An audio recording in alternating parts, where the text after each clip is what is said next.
Jika Bapak Ibu mungkin sebelumnya ada yang sudah pernah bergabung ke acara Ngobrol Santai sebelumnya di tanggal 4 Februari. Nah, acara ini merupakan kelanjutan dari acara Ngobrol Santai kita dalam rangka pelayanan dan pelindungan WNI serta upaya kami perwakilan RI di Jerman untuk mengengage Bapak dan Ibu WNI di Jerman.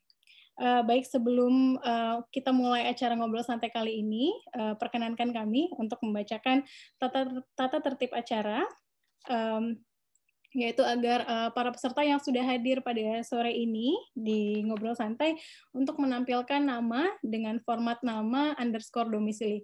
Hal ini nanti untuk memudahkan kita untuk mengidentifikasi Bapak dan Ibu, sekiranya nanti Bapak dan Ibu akan menyampaikan pertanyaan-pertanyaan kepada para narasumber kita. Kemudian peserta yang ingin bertanya secara langsung nanti di sesi tanya jawab agar menggunakan fitur raise hand terlebih dahulu, agar kami dapat melihat dan menentukan siapa Bapak Ibu yang kami persilahkan untuk hadir di sesi tanya jawab. Kemudian selama pemaparan berlangsung, mic peserta akan kami nonaktifkan dan akan kami persilahkan untuk di-unmute saat nanti sesi tanya jawab berlangsung. Chat box saat ini juga sedang kami nonaktifkan dan akan kami aktifkan saat sesi tanya jawab berlangsung.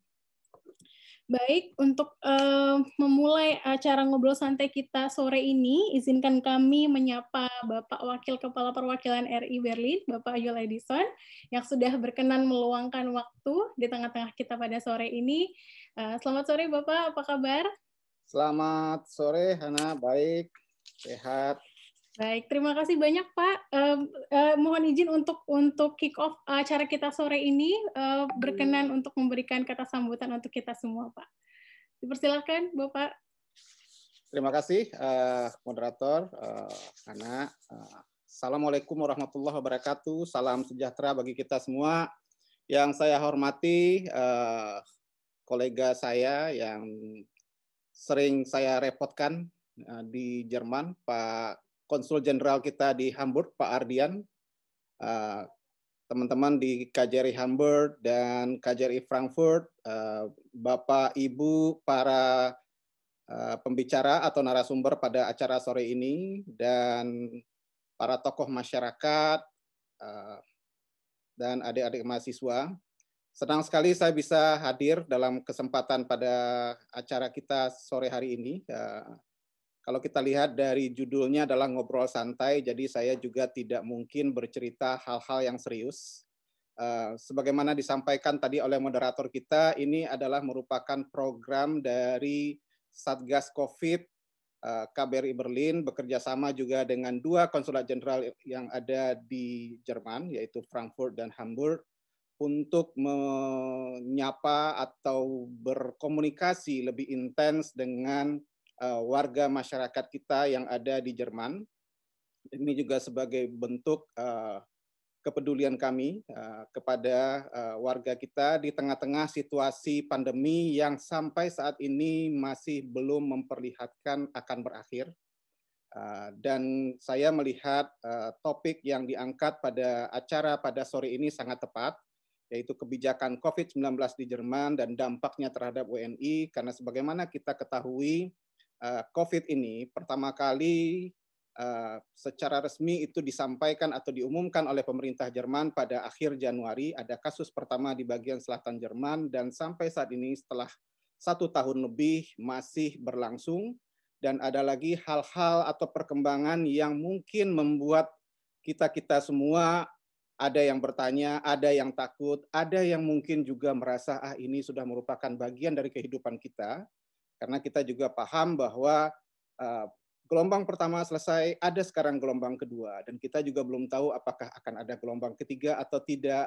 Dan alhamdulillah di tengah-tengah situasi seperti ini ada kabar yang baik juga dengan adanya vaksin, dan pas juga di dalam kegiatan ini, di dalam webinar ini ada pembicara atau narasumber yang sangat terkait. Pertama itu ada Dr. Yusnita yang juga akan berbicara dari segi medis, dan ada Pak Dr. Johar Syah, beliau merupakan penyintas COVID yang mungkin nanti akan berbicara sedikit banyak mengenai pengalaman beliau sebagai salah satu seorang yang pernah terpapar COVID, dan ada juga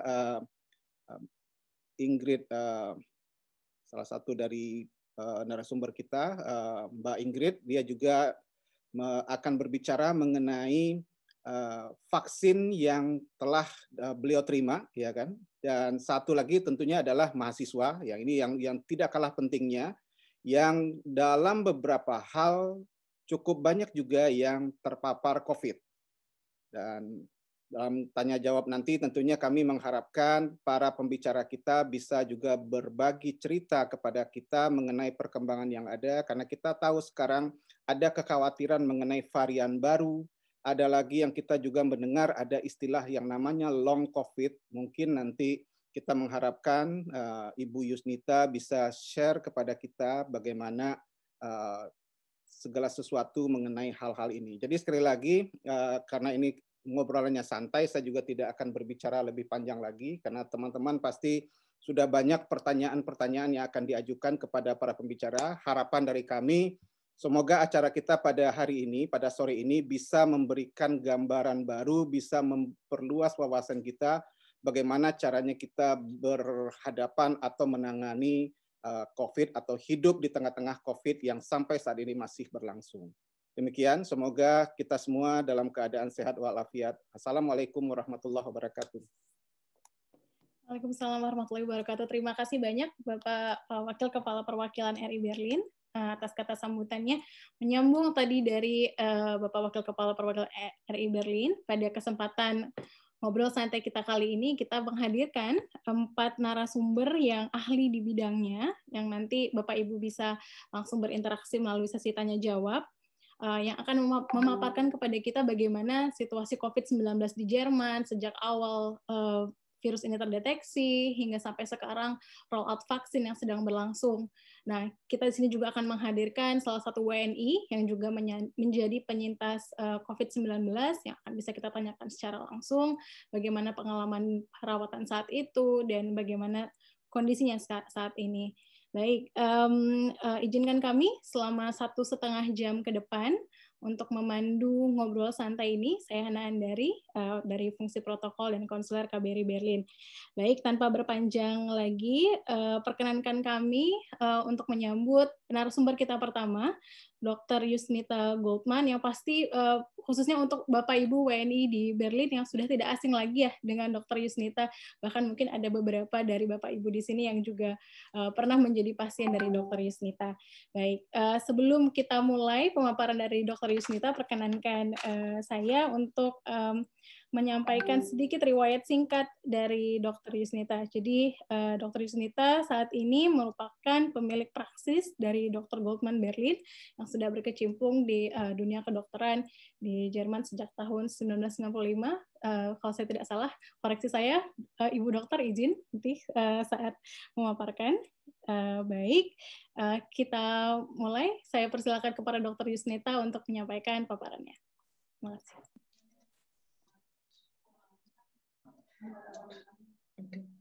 Dokter kasih perawat dulu.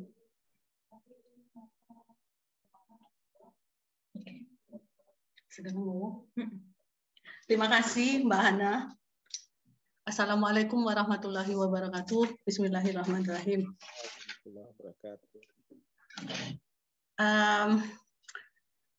Di mana mulainya dulu? Saya ada beberapa menyiapkan, maksudnya saya dibantu sama Mitarbeiter ini yang buat apa ya bahasa Indonesianya? Presentasi. Tentang seperti apa dan bagaimana di COVID-19 di Jerman. Jadi kita bagi kilas balik definisi gejala, tes, info dan tantangan. Kebetulan di pakai saya itu kita itu official yang bisa melakukan PCR test dari Kassenärztliche-Vereinigung Berlin. Jadi tiap hari kita bikin tes PCR gitu. Awal-awalnya memang banyak sekali, sekarang kayaknya udah berkurang gitu, alhamdulillah. Saya mulai aja ya soal kilas balik.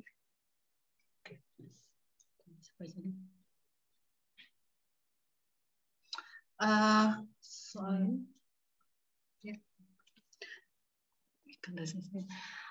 total kasus ya untuk hari tanggal 4 bulan 3 itu sekitar 2.471.942 kasus, lumayan banyak banget. Kasus pertama ya seperti yang Kak Yuli 9 akhir Januari di Baden-Württemberg di Jerman Selatan. Terus setelah itu klaster terbanyak itu muncul di karnaval di Heinsberg. Ini ada cerita yang lumayan ini sih, karena waktu itu saya pernah ketemu pasien waktu saya di rumah sakit, waktu itu jaga di Notdienstpraxis di Judisches Krankenhaus. Terus ada satu pasien waktu itu, dia itu dari karnaval ini, dan waktu itu saya udah bilang waktu itu akhir Februari, sekitar tanggal 27-an gitu, 28, saya udah bilang sama dia, ini mungkin COVID ya, terus nggak ada yang percaya waktu itu. Itu kayaknya itu salah satu yang pertama di Berlin deh. Terus waktu itu sayang sekali waktu itu pasien itu nggak dikarantina, nggak di ini. Waktu itu pihak rumah sakit menganggap itu terlalu ini, masih ya belum ada yang begitu percaya deh gitu. Kasus pertama kematian saya bacain aja tanggal 9 bulan 3 tahun 2020. Terus sudah gitu bisa dibaca sendiri. Seterusnya bisa dibaca sendiri karena ini data-data misalnya tanggal 13 bulan 3 contestment stage, penutupan sekolah dan taman kanak-kanak untuk penundaan semester akademik. Kemudian yang ini ya udah mulai lockdown pertama bulan Maret. Awal-awal Mei sampai musim panas gitu udah mulai kebuka ya, udah lumayan gitu. Terus yang saya ingat itu sekitar November mulai lagi lockdown. Pada saat itu praksis saya udah mulai tes PCR untuk yang official tes PCR untuk Kasan SD Sepe Einigung itu kita tiap hari, aku nggak tahu berapa pasien itu yang kita tes tiap hari. Sekitar 40-an pasien tiap hari, dan banyak sekali yang positif sampai kita udah nggak tahu bagaimana caranya mengirim datanya ke Gesundheitsamt ya. Total ada sekitar 200. Pada saat ada sekitar 200 pasien itu dalam jangka waktu sekitar 3 bulanan gitu.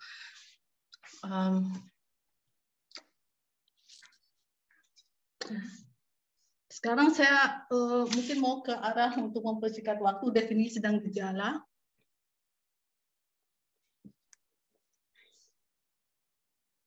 Seperti yang kita semua tahu, itu dari pertama kali teridentifikasi di Wuhan, di Cina tahun 2019, Desember 2019. Saat ini ada mutasi dari Groot-Brittannia, dari South Africa, dan sama dari Brazilian.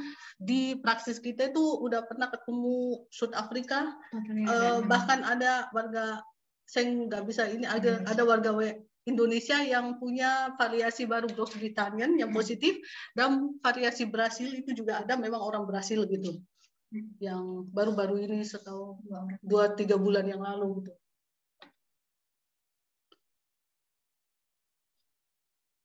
Gejalanya di sini gejalanya kalau dari RKI itu batuk ya, yang paling pertama demam, pilek ya, gangguan penciuman, perasa, dan infeksi paru-paru.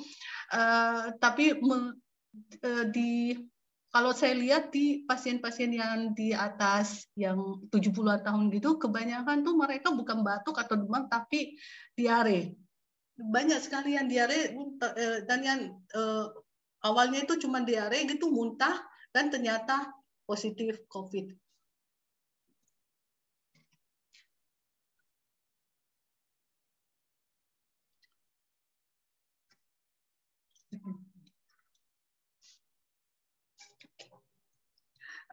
Sekarang kita megang jenis-jenis tes. Perlu satu gejala, misalnya batuk, demam gitu, sesak napas. Kalau sesak napas banget itu ya sebaiknya udah nggak dites, lebih baik ke rumah sakit aja. Gangguan indera penciuman atau rasa. Kebanyakan pasien kalau datang di praksis itu minta tes karena batuk gitu. Gejala dan kontak yang tidak dapat dijelaskan juga. Misalnya baru-baru ini ada pasien yang cuma sakit perut, dan ternyata dia itu positif. Gejala pernafasan yang akut dari tingkat keparahan apapun, terutama pada kondisi orang-orang yang termasuk dalam kelompok risiko, misalnya orang-orang tua atau orang yang punya penyakit kronis, orang yang bekerja sebagai perawat, di rumah sakit atau dokter, atau ya apa aja yang kerja di rumah sakit gitu.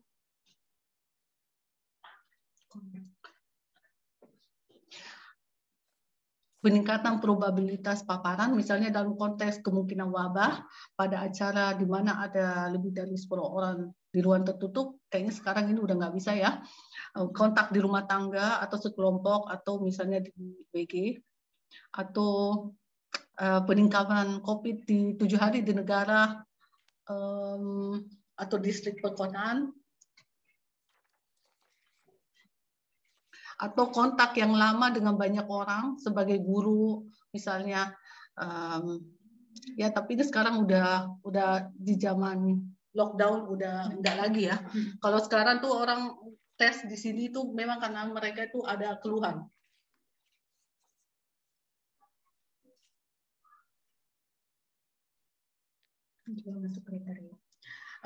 Termasuk kriteria lain itu jadi gejalanya itu memburuk gitu.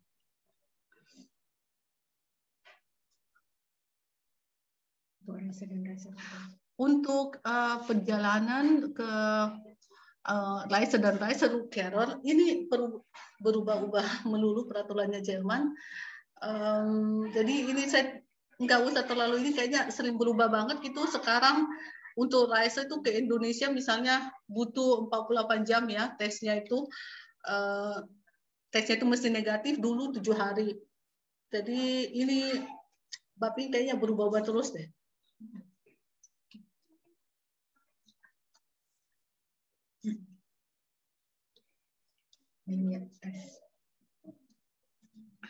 Soal tes di praksis itu ada 2 macam, ada yang pasien yang punya Privatversicherung, kalau dia punya kontak itu tetap dibayarin oleh negara. Kalau yang Gesetzlich itu memang dibayarin sama negara ya, kecuali kalau memang dia mau karena mau bepergian, jadi itu mesti bayar sendiri.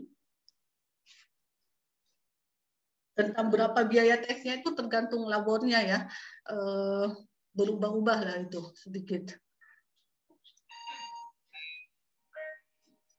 Sekarang bagaimana jika hasilnya positif? Positif itu bisa jadi benar-benar nachgewiesen atau nachweisbar. Ini Gesundheitsamt nggak membedakan, semuanya positif ya positif. Mesti karantina 14 hari. Terus akan ditelepon dari Gesundheitsamt. Jadi kita sebagai dokter itu udah mencantumkan nomor telepon pasien,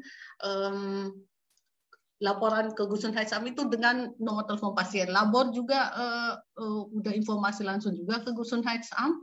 Dan sekarang itu kalau saya lihat karantinanya udah nggak 14 hari lagi, tapi udah 10 hari. Kalau negatif ya tentu nggak ada karantina. Sekarang saya mau yang ngomong dikit, meskipun ini saya nggak terlalu banyak tahu, tapi ini udah banyak sekali orang yang tanya tentang COVID-19 info. Untuk saat ini di Berlin cuma bisa divaksin kalau ada undangan dari Gesundheitsamt atau orang-orang yang di panti jompo, yang kita datang ke panti jompo itu untuk memvaksin mereka, dan juga perawat-perawat yang ada di jalan bertugas biasanya sih.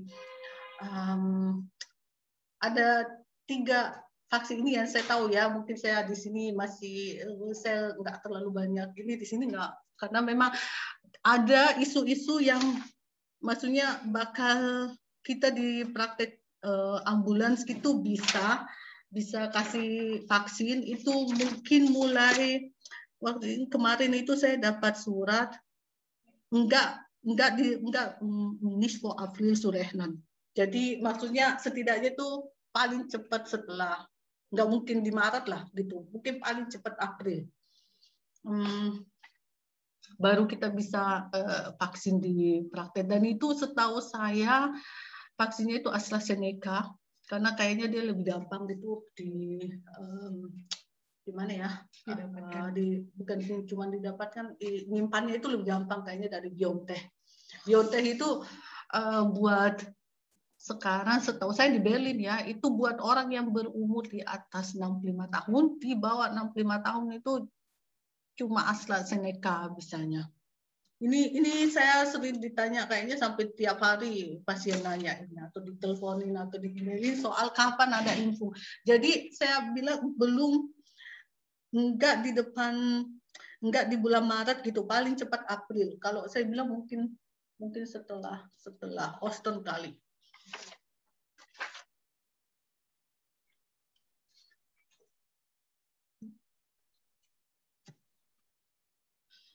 Siapa aja yang bisa diinfo? Itu ada 6 stufe. Jadi stufe 1 itu orang-orang yang lebih tua di atas 80 tahun. Yang kedua itu dari 75 sampai 79, dari 70 sampai 74. Stufe 4 itu yang 69 ini dari faktor umur, tapi juga ada faktor lain, misalnya kalau di stufe 1 itu bisa aja misalnya dokter yang kerja di notaufname atau yang memang menangani COVID-19 pasien, itu juga bisa, atau yang di intensif stasiun, atau orang-orang yang kerja di panti jompo. Kalau di stufe kedua selain dari umur, itu misalnya pasien yang Down syndrome ya, pasien yang demens tapi umurnya antara 75 sampai 79, terus ya dokter praktek misalnya, dokter anak di infeksiun stasiunan, pekerja-pekerja di asisten atau yang memang ngambil asli gitu,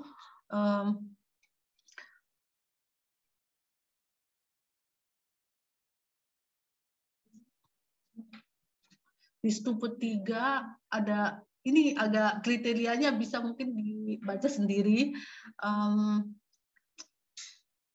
karena kriterianya itu ada banyak. Itu misalnya ada orang yang masih muda, 70 sampai 74, ini masih muda ya, terus ada COPD misalnya, ada, dan ada apa bahasa Indonesia lagi, kanker.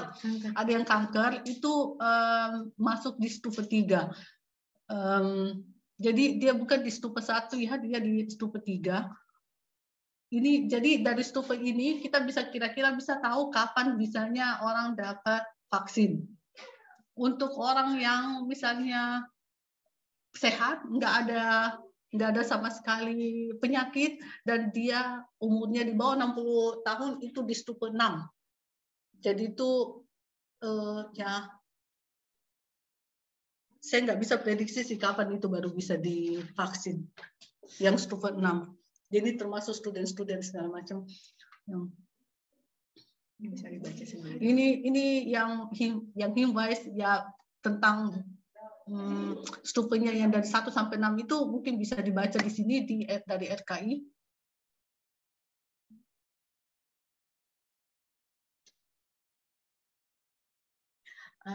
Tentang reaksi infun dan efek samping, ini juga saya sering ditanya. Reaksinya ya reaksi lokal, seperti kalau kita kena vaksin itu sakit gitu ya di lengan, itu bisa. Reaksi sistemik, nah ini dia ada beberapa, ada juga beberapa pasien gitu yang habis divaksin itu dia jadi lemah, jadi sakit kepala, jadi demam, jadi punya kayak gimana ya, gejala COVID lah gitu. Itu bisa terjadi beberapa lama. Ini tergantung sih dari kekuatan imunitas orang ya.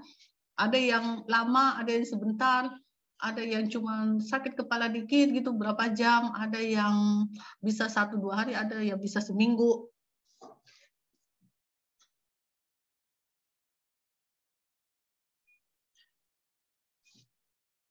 Kalau saya bilang soal tantangan, kalau buat kami di Praxis ya, itu buat kami tuh belum, selama pandemi ini buat kami tuh memang benar-benar gimana ya, kayaknya setiap saat kita bisa saja gitu terpapar COVID ya, karena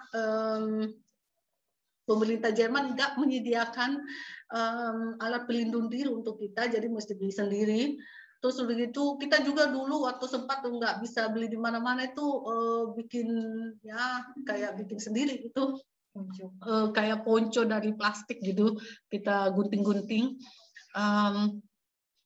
Terus ya karena waktu pemeriksaan PCR itu kita beberapa pasien itu jam-jam tertentu mesti datang, jadi kita sekalian gitu, karena kalau kita terlalu banyak waktu ya gimana ya, jadi risikonya buat kami itu semua terlalu tinggi gitu.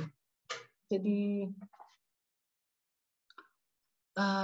kalau soal kendala buat pasien itu di ambulans itu banyak sekali ya, maksudnya pasien datang dengan segala problematika sejak pandemi ini, karena biasanya mereka kerjanya jadi Kurzarbeit, gajinya dipotong. Ada juga yang selalu merasa ketakutan, ini sedikit-sedikit, oh mungkin aku positif nih, mungkin ini nih aku ingin segera tes nih atau gimana.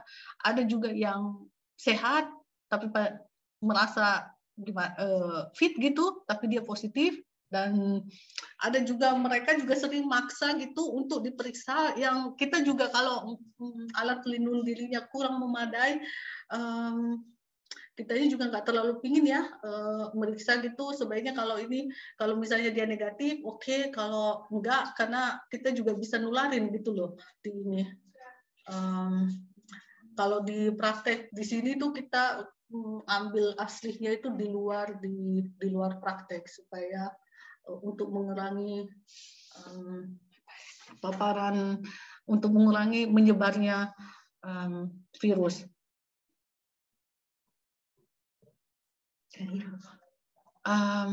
Kalau buat saya ini saya tulis take home message ya, Afstand halten, hygiene beachten, selalu pakai masker, buka jendela, Corona 1F itu lumayan, itu bisa juga ini dipakai, terus ya bersabar, karena kita juga sekarang ya nggak bisa juga ngapa-ngapain gitu loh.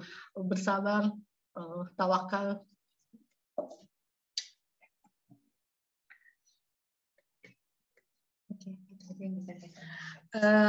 Itu aja yang bisa saya sampaikan. Mungkin kalau ada pertanyaan bisa saya balikan lagi ke moderator Mbak Hana. Baik, terima kasih banyak Dr. Yusnita. Tadi saya mencatat beberapa poin menarik dari presentasi dokter yang mungkin nanti bisa kita diskusikan bersama pada saat sesi tanya jawab. Tadi ada saya mencatat ada varian baru COVID-19 di Jerman yang menurut beberapa info itu lebih menular dari yang sebelumnya. Kemudian ada juga terkait tes COVID yang harus dilakukan meskipun hanya memiliki 1 atau 2 gejala. Nanti kita boleh diskusi lebih lanjut, Dr. Yusnita, di sesi tanya jawab. Baik, setelah ini kita punya narasumber yang kedua yang akan membagikan pengalaman dan cerita ke kita. Beliau ini adalah salah satu penyintas COVID-19 di Jerman. Ada Dr. Joharsyah Ciptokusumo yang juga sudah hadir di tengah kita kali ini di layar. Izinkan saya sebelum Pak Joharsyah membagikan cerita, izinkan saya membacakan riwayat hidup singkat. Baik, jadi saat ini Bapak Joharsyah bekerja sebagai Development Engineer Tire Molds di Continental AG. Beliau menempuh pendidikan S1 dan S2 di Mechanical Engineering dan Electrical Engineering di University of Applied Science Hanover. Pak Doktor menyelesaikan PhD pada tahun 2010 di University of Hanover. Baik, tanpa panjang waktu lagi, kami persilahkan kepada Bapak Joharsyah untuk membagikan pengalamannya sebagai penyintas COVID-19. Silakan Bapak. Ya, Assalamualaikum warahmatullahi wabarakatuh. Selamat sore Bapak-Bapak dan Ibu-Ibu semua yang saya hormati, hormati Bapak Kak Konjen, ya mungkin juga perwakilan dari KBRI, juga Mbak Hana sendiri, kepada semua, mudah-mudahan dalam keadaan sehat, mudah-mudahan semua dari kita ini ya santai lah ya, ini kita ngobrol santai kan ya. Iya, saya mikir apa ya yang bisa saya apa yang bisa saya share. Ya mungkin sedikit dari saya bagaimana pengalaman saya waktu dulu ya. Ini udah sekitar berarti udah jalan 1 tahun. Mungkin saya dulu termasuk yang paling pertama kali ya yang kena. Dulu juga belum belum banyak pengalaman juga kali ya dulu ketika saya kena itu. Jadi ceritanya sekitar ya ini benar-benar 1 tahun yang lalu itu, jadi Februari tahun lalu itu saya nggak terlalu awas ya, meskipun saya udah dikasih warning juga sebenarnya, dan saya udah tahu ya ada COVID itu ya di mana-mana, tapi emang ada urusan pekerjaan, jadi waktu itu saya mesti pergi ke luar negeri, ke daerah Eropa Timur. Nah kemudian memang sekitar 1 minggu sesudah itu, kemudian setelah saya sampai Hannover, saya terus ada gejala gitu, yaitu gejala demam, batuk gitu, batuk kering seperti itu.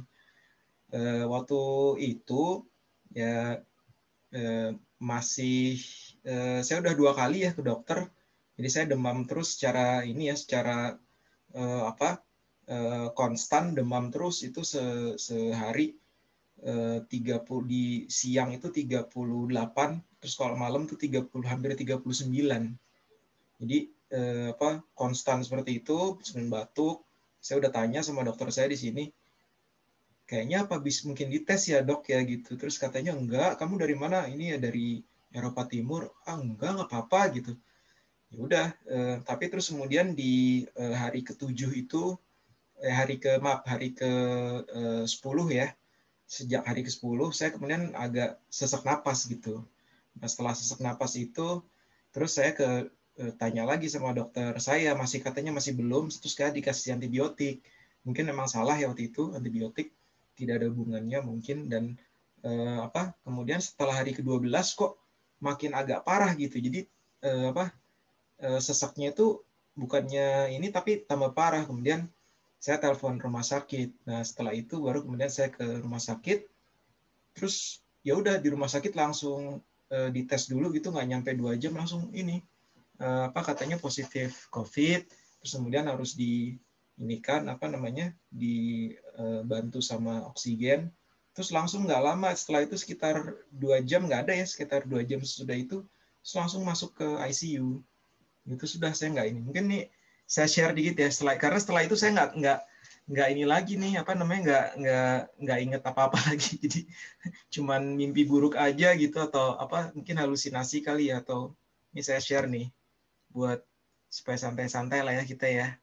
Ini kayak gimana sih saya waktu itu kan ya. Boleh ya saya share ya Mbak ya. Kelihatan nggak? Kelihatan ya? Kelihatan. Iya. Ini foto saya nih, sekitar 1,5 tahun yang lalu. Waktu itu saya sama keluarga lagi pergi. Kemudian kan saya masuk ke ICU tuh. Di ICU itu saya sekitar di ICU itu sekitar totalnya 3,5 minggu saya di ICU sendiri ya. Kemudian setelah itu dikomakan. Jadi saya dikomakan untuk diinkubasi supaya paru-parunya juga mendapat perawatan yang lebih intensif, diinkubasi. Itu total komanya itu 3,5 minggu. Terus di ICU sendiri tambah lagi 1,5 minggu gitu. Jadi lama lumayan. Nah kemudian waktu ketika di ICU setelah koma itu bangun, saya ngelihat seperti ini nih. Loh, maaf. Ya udah deh. Ininya ntar saya iniin dulu ya. Nih kira-kira kayak gini nih foto saya.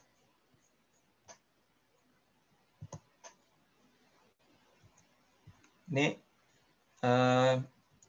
jadi waktu saya bangun dari ini, baru bangun dari tidur, totonya anak saya nih nulis kayak seperti ini di apa, digantung gitu di depan muka saya. Oh ternyata saya di mana ini lagi. Kemudian saya bangun, ternyata anak saya nulis surat seperti ini digantung sama suster gitu di depan. Oh ternyata saya di rumah sakit gitu ya kayaknya gitu kan. Bangun. Nah kemudian saya punya foto, punya handphone kan, banyak message yang masuk. Saya masih berusaha untuk megang handphone, gimana caranya saya minta bantuin sama suster untuk bikin foto gitu.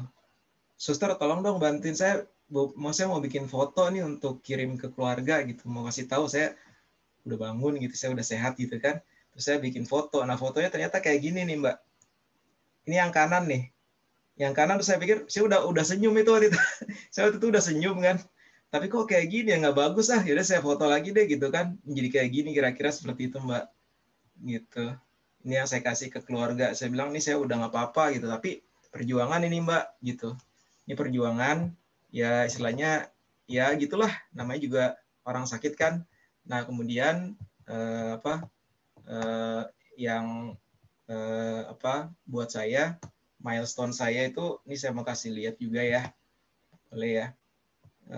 Ini yang di kanan ini saya ketika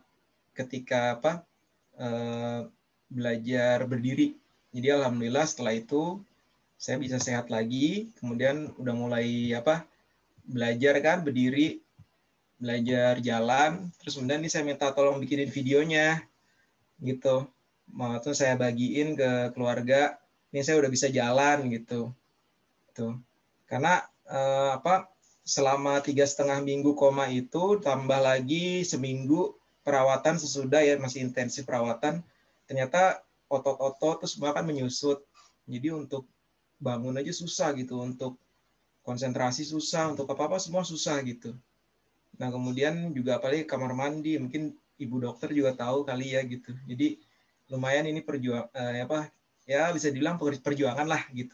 Kemudian setelah itu saya masuk ke post COVID, penanganan post COVID di Hannover di Jerman. Itu ada di kota Bad Lippspringe namanya, di Nordrhein-Westfalen. Jadi Jerman membuat post COVID center, dan itu lumayan besar ya, besar, menampung pasien-pasien COVID terutama yang parah kayak saya dari seluruh Eropa. Ditampung gitu. Dan waktu itu juga gedungnya masih baru dan masih ekspansi. Kita waktu itu di sana total bisa menampung 36, tapi untuk terus ekspansi terus. Nah kemudian setelah beberapa hari, kemudian saya udah lumayan bisa jalan, nih saya minta bikinin video lagi nih sama susternya, tolong suster bikinin video nih buat kasih lihat ke keluarga, saya udah bisa jalan gitu kan. Nih ini di pusat penanganan COVID di Nordrhein-Westfalen di kota Bad Lippspringe. Ya, ini saya habis tes paru-paru gitu. Ini kalau dengerin susternya ini sampai susternya tuh senang, dia ngelihat saya udah bisa jalan gitu kan. Udah meskipun pakai pakai bantuan, pakai roller gitu, tapi udah lumayan lah gitu. Iya. Udah senang gitu. Ini sekitar setahun yang lalu nih, ya kan? Nih, gitu. Iya, ini aja, sharing aja. Terus kemudian ini foto saya sekitar November, seperti katanya Bu Dokter. Di November itu ada lockdown. Nah, ini sebelum lockdown, saya punya ponakan di sini. Saya jenguk dia itu di kota Halle. Nah, ini sampai di bulan November itu saya alhamdulillah udah bisa nyetir lagi sendiri gitu. Nah seperti inilah sekarang saya udah sembuh ya, alhamdulillah. Terus kalau disuruh olahraga saya udah bisa segini nih, Bu Dokter sama teman-teman semua, Pak Konjen, semua udah 60 menit lebih. Jadi nonstop saya udah bisa jogging 60 menit, udah 20 kilo tuh. Jadi kalau dibilang udah sehat. Nah, terus terakhir mungkin sekitar 3 minggu yang lalu officially saya istilahnya di Entlasen dari kontrol rumah sakit dengan profil fungsi paru-paru semua sudah kembali normal, tapi volume dari paru-paru saya masih 78 emap. Udah naik ya, jadi 78% dari profil orang normal gitu. Tapi harus terus ekspansi dan di Iberweisen ditransfer ke dokter umum di kota ini, dokter paru-paru ya, kota ini nanti 6 bulan lagi kita ketemu. Dan menurut dokter di rumah sakit sih summer nanti saya kemungkinan akan dikontak untuk vaksin. Dan mungkin saya tidak dapat pilihan, tapi kalaupun ada pilihan kemungkinan katanya AstraZeneca, kira-kira gitu. Cuman dites dulu, kalau ada antikorpernya maka saya dapat dosis 1 sekali dosis. Kalau tidak ada antikorper maka dosisnya 2 kali. Iya. Mungkin itu kali Mbak dari saya. Saya kembalikan buat yang lain juga ya. Baik, terima kasih Pak Johar untuk cerita-cerita yang luar biasa ya Pak, dari awal disampaikan terkonfirmasi positif sampai terakhir sekitar bulan November yang dinyatakan bahwa sudah volume paru-paru sudah mencapai 3 minggu, sudah mencapai 78% dari paru-paru normal, paru-paru orang normal seperti itu. Jadi ini saya merasa bahwa panjang sekali ya, apalagi ada waktu sekitar bulan lebih ya Pak ya. Jadi tadi yang saya lupa. Jadi setelah keluar dari ICU itu volume paru-parunya menyusut sampai 62%, Mbak. 62%, terus kemudian lama itu kemudian naiknya dari 62 naik ke 64 naik ke 67, terus dari situ ke 72 naik ke 74, lama-lama makin sedikit progres naiknya, terus terakhir di 78. Dokter rumah sakit maunya minimal 80%. Kalau dokter umum dokter saya maunya dia 90%. Karena dia bilang 100% aja dong gitu kan maunya. Cuman ya kalau dilihat literatur ternyata katanya di atas 75% sebenarnya juga ya udah acceptable lah. Sehingga akhirnya juga dokter rumah sakit mengokekan gitu, katanya udah 78%, cuman harus terus olahraga. Cuman mau olahraga juga lagi lockdown ya, gimana ya paling di rumah aja gitu, jalan atau gimana, lari gitu Mbak. Baik, terima kasih Pak. Nanti kita akan obrol lagi lebih lanjut di sesi tanya jawab. Saya yakin banyak sekali pertanyaan nanti yang muncul dari peserta yang lain. Kita lanjutkan, saya mengucapkan selamat datang kepada Pak Konjen RI Frankfurt, Pak Acep Sumantri yang sudah berkenan hadir di tengah kita pada hari ini. Baik, narasumber kita selanjutnya adalah Dr. Med Ingrid Christine Wenisia, yang sudah hadir juga di sini. Dok, izin sebelum berbagi pengalamannya, saya bacakan riwayat hidup sedikit ya Dok. Baik, Dr. Ingrid merupakan lulusan Charité Berlin pada tahun 2018. Kemudian sejak September 2018 memulai pendidikan di bidang spesialis kedokteran nuklir di Caltiem Klinikum Cottbus di Rumah Sakit Pendidikan dari Charité Berlin. Menarik sekali karena Dr. Ingrid ini juga sempat dipinjamkan ya Dok ya dari Berlin ke Brandenburg untuk membantu penanganan COVID-19 di sana, khususnya karena tim medis di wilayah tersebut kekurangan tenaga kesehatan untuk bagian spesialis penyakit dalam. Ya, kita persilahkan untuk Dr. Ingrid untuk berbagi pengalamannya. Silakan Dok. Oke. Ya, saya nggak punya PowerPoint presentation ya yang untuk dibagikan, jadi saya cuma bisa kasih lihat bukti kalau saya udah pernah. Nggak bisa gimana? Ada filternya nggak bisa kelihatan ya? Gimana caranya ya? Nih. Ya. Ya, kalau saya udah 2 kali. Mana sih di sini? Di vaksin. Vaksin saya pertama itu saya termasuk salah satu yang pertama divaksin. Tanggal 30 Desember waktu itu saya udah menerima vaksin yang pertama dari BioNTech, dan vaksin yang kedua saya mendapatkannya tanggal 20 Januari. Jadi termasuk salah satu yang paling early untuk bisa dapat vaksin ini, karena waktu itu memang kebetulan saya seperti yang tadi Mbak Ana udah bilang, dipinjamkan gitu ke stasiun Corona Station namanya. Jadi kalau di kondisinya di klinik kami saat itu di daerah Brandenburg, jadi seperti semua orang tahu di atas angka 50 dari 7 Tage Incidence itu tuh dari risikogebiet ya menurut RKI. Sementara kita waktu itu ada di angka 439, jadi benar-benar banyak sekali. Dan waktu itu dari dokter yang penyakit dalam, kebanyakan antara mereka sedang kena COVID atau setelah kena COVID masih tetap fatigue, masih tetap capek dan sakit, jadi nggak bisa kerja, atau mereka dikarantina. Jadi waktu itu benar-benar kekurangan tim medis banget. Jadi waktu itu mereka tanyakan ke bidang-bidang spesialis yang lain, ada nggak yang mau bantu gitu. Jadi ya karena bagaimanapun kan kita semua juga tetap dokter, terserah aja spesialis apa. Jadi ya waktu itu saya dipinjamkan gitu dari spesialis kedokteran nuklir untuk jaga di sana. Memang kondisinya sangat memprihatinkan sekali waktu itu, dan saya bisa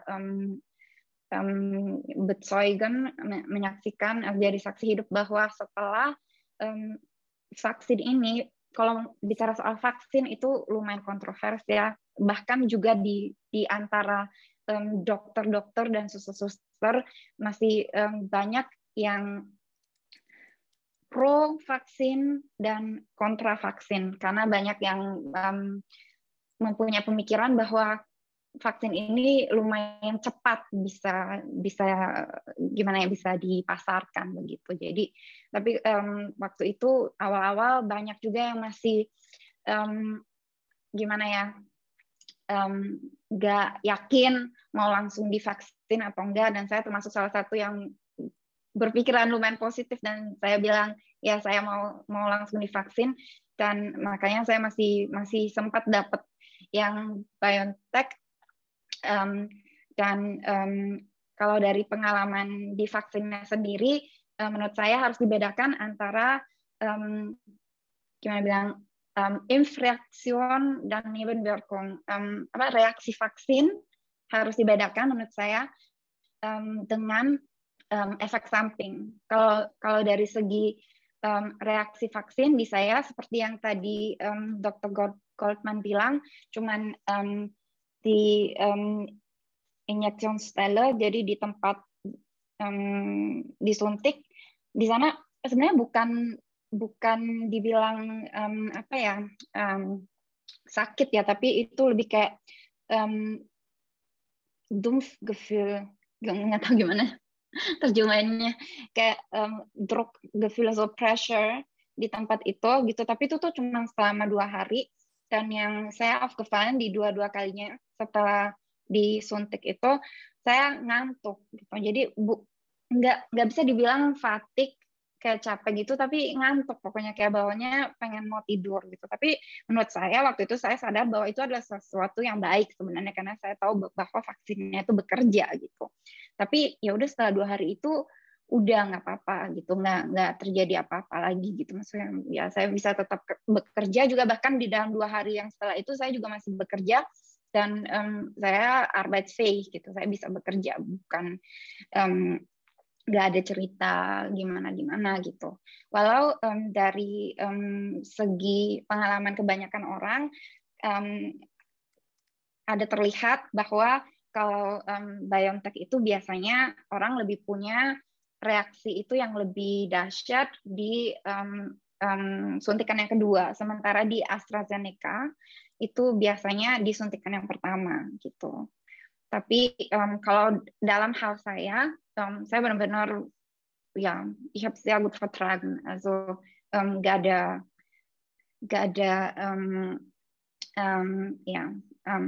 efek samping whatsoever gitu. Tapi ya, es war sehr gut verlaufen. Sebenarnya ada beberapa hal lagi yang saya pengen pengen ceritain gitu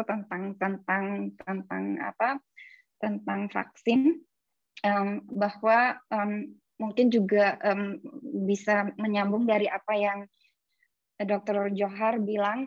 Jadi awal-awalnya dulu waktu pertama keluar vaksin, Stiko bilang bahwa lebih baik kalau setelah kena COVID jangan jangan divaksin. Tapi Metabile kita melihat bahwa bisa jadi setelah 6 minggu. Jadi itu juga berbeda-beda ya. Kan kita juga nggak tahu. Misalnya seperti yang tadi Dr. Gortman bilang juga, itu tergantung antibodinya dari setiap orang. Tapi dilihat bahwa setelah 6 minggu, setelah COVID, setelah infeksi COVID, bisa jadi antibodinya itu udah hilang. Jadi makanya sekarang Stiko menyarankan bahwa 6 bulan setelah terkena COVID itu disarankan untuk divaksin juga.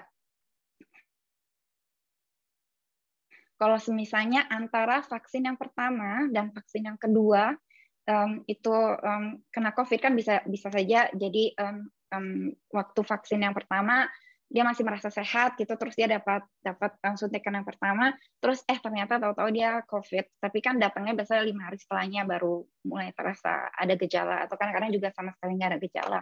Nah kalau misalnya terjadi hal yang seperti itu, maka setelah COVID yang sembuh 6 minggu setelah itu harus bisa disuntik yang untuk kedua kali lagi, jadi kayak nggak usah ulang lagi dari yang pertama begitu. Terus mengenai mutasi juga tadi kita juga ada berbicara bahwa menurut medical study yang terbaru bahwa kalau BioNTech dia nggak usah diadaptasi, dia melindungi terhadap seluruh mutasi-mutasi yang ada. Sementara di Moderna agak sedikit berkurang efikasinya dalam hal South African, yang mutasi yang South Africa, tapi masih efektif. Sementara yang AstraZeneca itu tuh cuma 10% terhadap yang South African mutation. Ya, terus saya mau cerita apa ya? Oh, yang tadi saya belum cerita selesai, bahwa saya benar-benar menyaksikan bahwa setelah vaksin ini dimulai, kan paling pertama dimulainya itu di Haim ya. Jadi dulu waktu saya masih jaga di stasiun stasiun COVID, itu sering banget terjadi bahwa Pflegeheim itu mereka datangnya seabrek-abrek. Jadi benar-benar pasiennya itu kayak bisa datang bersepuluh dari satu panti jompo yang sama. Kalau mereka memang di sana ada Ausbruch gitu, dan mereka begitu datang ya stasiunnya langsung full gitu. Sementara kita waktu itu juga hampir nggak ada bed-an, dan itu bermasalah sekali karena waktu awal-awal kan semuanya cuma di snel pakai antigen, jadi pakai snel test COVID. Kalau positif kan semuanya udah langsung dilarikan ke rumah sakit, dan belum tentu tapi kan mereka PCR positif atau tidak. Tapi karena kita waktu itu dalam kondisi nggak ada bed, dan jadi harus pasiennya itu yang harusnya diisolasi satu kamar satu, jadi nggak bisa. Jadi bisa satu kamar berdua atau bertiga karena tidak ada kapasitas. Dan akhirnya di situ mereka bisa saling menginfeksi juga. Sementara mereka dari segi antibodi kan juga lemah gitu. Jadi benar-benar membantu banget. Terasa sekali waktu setelah ada vaksin itu benar-benar yang dari panti jompo itu hampir sama sekali udah nggak ada yang datang gitu ke rumah sakit. Itu benar-benar saya bisa saksikan sendiri. Jadi maksudnya kalau ada orang yang ngomong apakah ini infungnya vaksinnya itu membawa fungsi atau tidak, fakta yang saya lihat adalah bahwa setelah itu dari yang waktu itu saya tanyakan berapa lama saya harus dipinjamkan di sini, semua orang masih bilang sampai pasca seenggaknya. Dan begitu ada vaksin langsung dalam waktu 1 bulan setelahnya saya udah dipulangkan. Jadi dari Februari saya udah balik di kedokteran nuklir karena langsung itu angkanya juga turun secara drastis. Sampai sekarang kita masih stabil di bawah 100. Di Berlin bahkan sempat hampir 50 lagi, jadi hampir nggak risiko gebit. Menurut saya itu adalah fakta yang luar biasa sekali, dan menurut saya efek dari vaksin, betapa bergunanya vaksin dalam pemerangan COVID itu terasa menurut saya. Okay, I think that's it from me for now. Banyak dokter, saya tadi cukup kaget ya saat mendengar incidence rate di Brandenburg sampai 439 kalau saya tidak salah. Di Cottbus, ya itu sampai 439 saya ingat Desember. Oh, berarti hampir 8 kali lipat dari ambang batas normal yang ditetapkan pemerintah Jerman ya, Dok ya. Sama juga tadi saya sangat tertarik, Dok, terkait bahwa efikasi vaksin itu ternyata berbeda untuk setiap varian ya. Dari perusahaan yang berbeda ternyata berpengaruhnya berbeda dari Afrika, dari Brazil, seperti itu. Nanti, kalau boleh nanti kita diskusi lebih lanjut di sesi tanya jawab. Kita punya satu lagi narasumber untuk hari ini, ada Devi Sampebulu yang saat ini menjabat sebagai Wakil Ketua 1 PPI Jerman. Sebagai narasumber terakhir kita hari ini, sebelum Mbak Devi memberikan pengalaman dan cerita-cerita mengenai bagaimana yang dihadapi mahasiswa Indonesia saat ini di tengah masa pandemi, di tengah masa lockdown yang terus berkepanjangan, bagaimana sistem belajar di perkuliahan saat ini. Izinkan saya untuk membacakan sedikit riwayat hidup dari Mbak Devi. Nah, saat ini Mbak Devi menempuh pendidikan Human Medicine di Justus Liebig Universität di Gießen. Di samping berkuliah, seperti yang saya sebutkan tadi, Mbak Devi juga aktif berorganisasi di PPI Jerman sebagai Wakil Ketua 1 PPI Jerman sejak Agustus 2020 sampai nanti akhir periode di Agustus 2021. Baik, saya persilakan Mbak Devi untuk menceritakan pengalamannya, berbagi pengalaman ke kita bagaimana yang dihadapi oleh mahasiswa Indonesia saat ini di masa pandemi COVID di Jerman. Silakan Mbak Devi. Terima kasih Mbak Hana. Ya, selamat sore Bapak dan Ibu. Dan tadi untuk dari sisi COVID dan vaksin, sepertinya Dr. Yusnita, Dr. Ingrid, sama Dr. Johar udah menjelaskan. Saya mungkin akan mewakili mahasiswa gimana keadaannya sekarang. Jadi kebijakan pemerintah Jerman tuh hampir mengubah total sistem kuliah di Jerman, nggak luput juga bahkan program-program beasiswa banyak yang dicabut, dan juga untuk pelajar-pelajar yang ingin ke Jerman. Nah, untuk jumlah di Jerman ini tadi udah disebutkan 2.740.000 di Jerman, dan Bundesland saya ini sekarang sebenarnya di peringkat kelima, jadi lumayan terkena dampak, dan bahkan kalau nggak salah baca hampir 20%-nya tuh pelajar. Nah, saya juga sebenarnya ada cerita juga sih tentang ini. Tapi sebenarnya tuh dari setiap universitas tuh punya kewenangan masing-masing untuk menyesuaikan dengan situasi pandemi saat ini kan ya. Kalau dari kampus saya misalnya dia semuanya hampir serba online, bahkan udah 1 tahun sejak pandemi ini saya nggak ada ujian sama sekali yang nggak online. Antara ujiannya online atau jadi seminar. Nah, tapi mungkin awalnya kita kayak pelajar, sambil tiduran bisa belajar, siapa yang nggak mau sih awal-awal. Cuma lama-lama lumayan sangat terasa sih kalau ternyata informasi edukasi yang kita dapatkan tuh nggak setara kalau kita misalnya kuliah normal gitu loh. Karena ternyata kuliah online itu nggak bisa menutupi informasi-informasi yang harusnya kita dapat. Contohnya misalnya saya kuliah kedokteran yang dimana praktikumnya itu sebenarnya nggak bisa online karena kita harus berinteraksi langsung dengan pasien-pasien datang ke rumah sakit. Itu kan udah nggak mungkin kan, masa kita video call sama pasien kan nggak mungkin. Jadi waktu bulan Oktober awal, setelah lockdown yang pertama, kampus saya tuh pernah berusaha menghidupkan lagi praktikum-praktikum itu. Nah, jadi kita waktu itu 4 orang praktikum nemanin dokter keliling keliling untuk ketemu dengan pasien-pasien. Nah, beberapa hari setelahnya, ini sih yang lumayan kaget, ternyata salah satu pelajarnya itu COVID tanpa reaksi, tanpa gejala sama sekali. Nah, itu di situ kampus saya sempat heboh banget, dan rumah sakit juga menutup akses buat kampus kita buat mengadakan praktikum-praktikum. Nah, dari sinilah, dari Oktober itu lumayan berantakan jadwalnya. Jadi kayak misalnya praktikumnya harus di semester ini, sampai setahun ini belum ada kejelasan apakah kita harus melanjutkan praktikum ini atau dianggap lulus aja gitu. Itu sampai sekarang tuh gak jelas. Yang pasti satu itu kuliah berantakan. Terus yang kedua, kita bisa lihat kalau misalnya yang muda-muda kebanyakan tuh temanku biasanya gejalanya ringan, pasti gejalanya ringan. Dan kayak teman kampusku itu dia juga bahkan tanpa gejala kan. Nah, ini karena kuliah online sekarang nih banyak juga yang teman-temanku yang balik ke Indonesia, bolak-balik Indonesia Jerman. Nah, sempat ada kasus juga kayak karena gejalanya ringan jadi nggak tahu kenapa bisa lolos. Itu sebenarnya mungkin harus pemerintah Jerman juga harusnya ada sedikit kayak kebijakan untuk mahasiswa seperti kita, apalagi vaksin itu kita tuh prioritas kesekian gitu kan. Kita mungkin paling belakang prioritasnya. Nah, padahal sebenarnya kita tuh sebagai pelajar benar-benar yang dimana jadi mungkin bisa dibilang yang kesana kemari. Karena pelajar biasanya lebih masa bodoh kayak gitu kan. Tapi ada juga yang peduli sebenarnya banyak. Nah, terus selain itu juga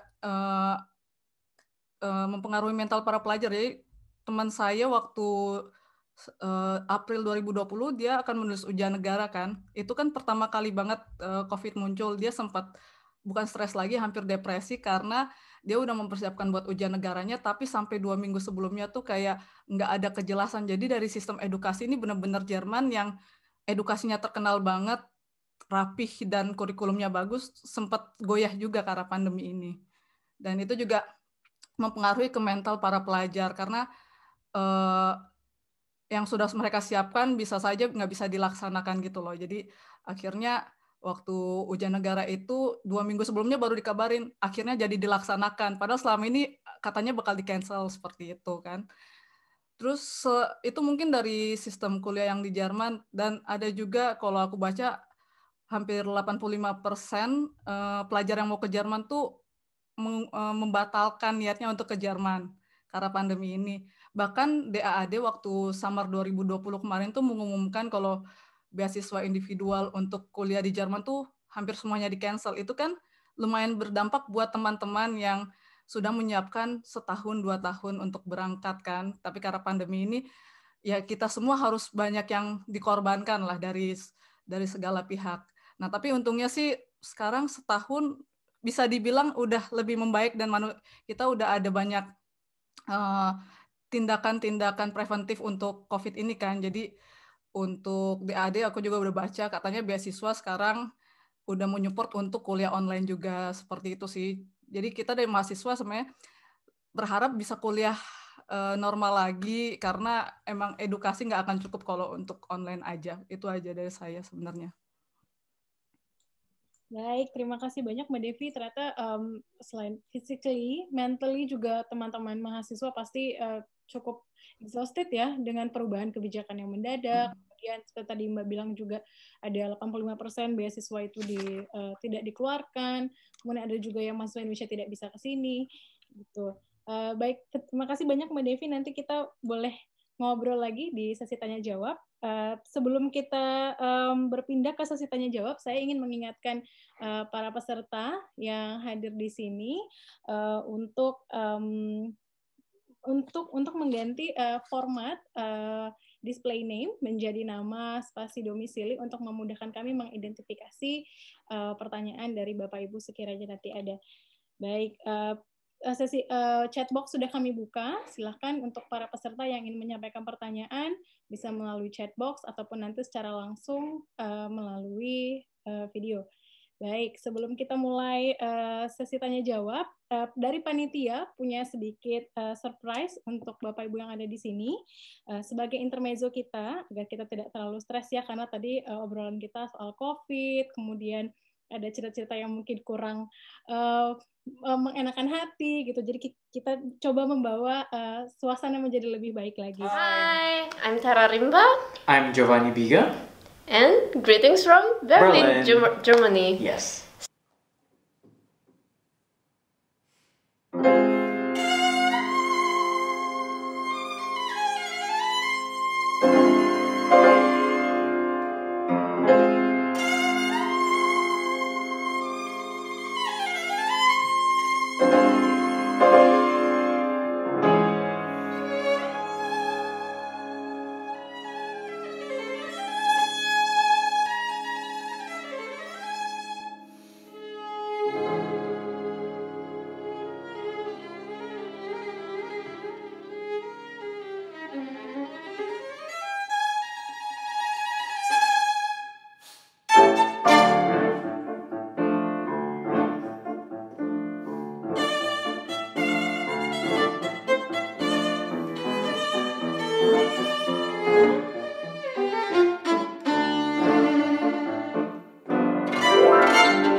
Baik, terima kasih untuk panitia. Semoga video tadi bisa freshen up mood kita yang ada di sini.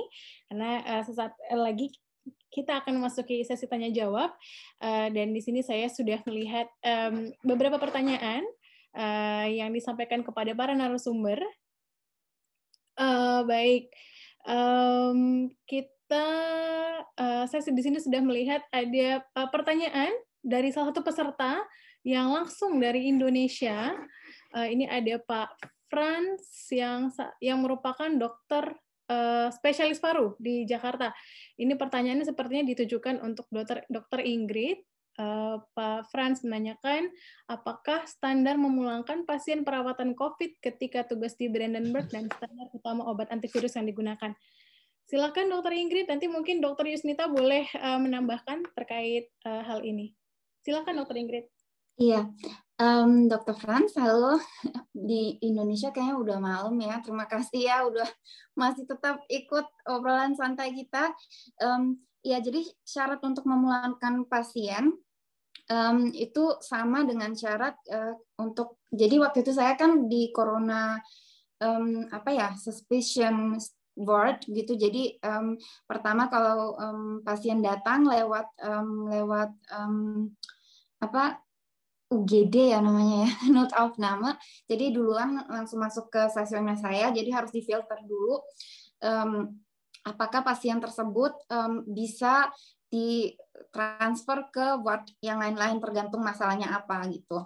Jadi itu adalah syarat yang sama untuk saya boleh memulangkan pasien atau memindahkan ke ward yang lain, ke stasiun yang lain, yaitu antara pasien punya antikorpor yang positif, atau pasien punya PCR negatif, atau pasien punya 2 kali PCR positif, tapi CT-WAT-nya menurun.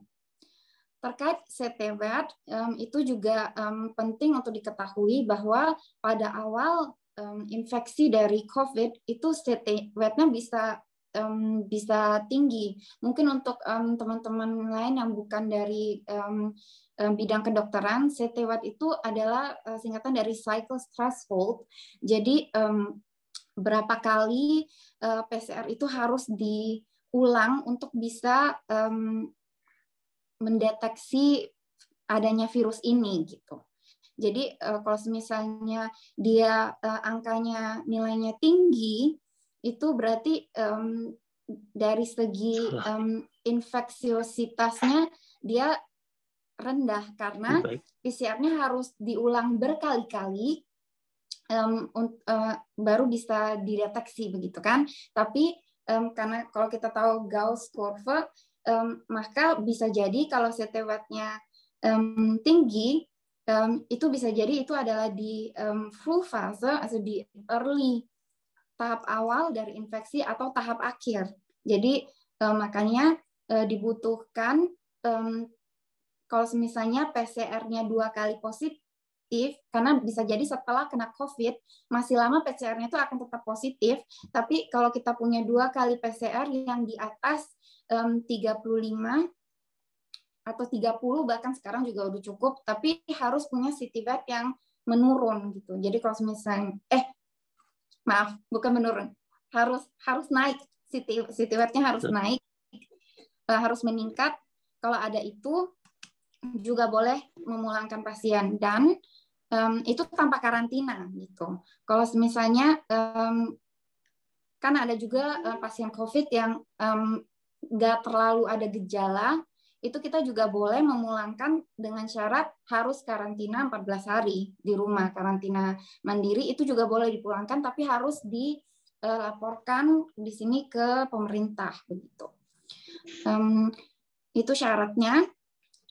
Dan kalau mengenai antiviral, jujur pada awal-awal dulu masih dicoba di rumah sakit kami untuk menggunakan remdesivir, tapi setelah digunakan diamati bahwa banyak pasien yang mengalami gangguan dengan ginjal, jadi mereka jadi gagal ginjal gitu. Dan kalau dibandingkan keadaan mereka itu nggak menjadi lebih baik setelah nggak banyak gitu. Jadi kayak nggak terlalu efektif remdesivir ini sebenarnya untuk pasien COVID. Nah, kalau di rumah sakit kita, walaupun kedengarannya aneh, tatsächlich terapi yang kita selalu beri dan itu lumayan bagus, lumayan banyak pasien yang bisa sembuh dari itu dan bisa kita pulangkan juga dalam keadaan sembuh. Itu adalah Unacid 3 gram, kita kasih intravenous 1 atau 3 kali sehari untuk 7 hari. Terus azithromycin 500 mg untuk 3 hari, itu oral, pagi doang, 1:00. Terus kalau misalnya kita lihat di röntgen, jadi setiap mereka datang dengan curiga COVID, itu langsung dibikin röntgen atau CT, tergantung, karena banyak yang punya masalah dengan emboli juga. Jadi dalam kasus itu mereka biasa langsung dapat CT. Kalau misalnya di röntgen atau di CT, kita melihat bercak-bercak yang tipikal untuk COVID, itu mereka juga langsung dikasih obat ini gitu, dan ditambah dexamethasone. Dexamethasone per os oral 6-8 mg untuk 5 hari. Dan kalau misalnya setelah 5 hari masih butuh banyak sauerstoff, butuh banyak oksigen, tambah lagi 5 hari. Karena yang sering menjadi problem adalah begitu kena COVID, mereka kena bacterial infection, dan itu yang bikin pneumonia, yang bikin mereka akhirnya harus masuk ICU. Jadi makanya dari awal gejala PCR positif atau negatif, begitu dilihat di röntgen ada bercak-bercak yang kelihatannya seperti COVID, langsung dikasih 3 obat ini. Saya harap bisa menjawab.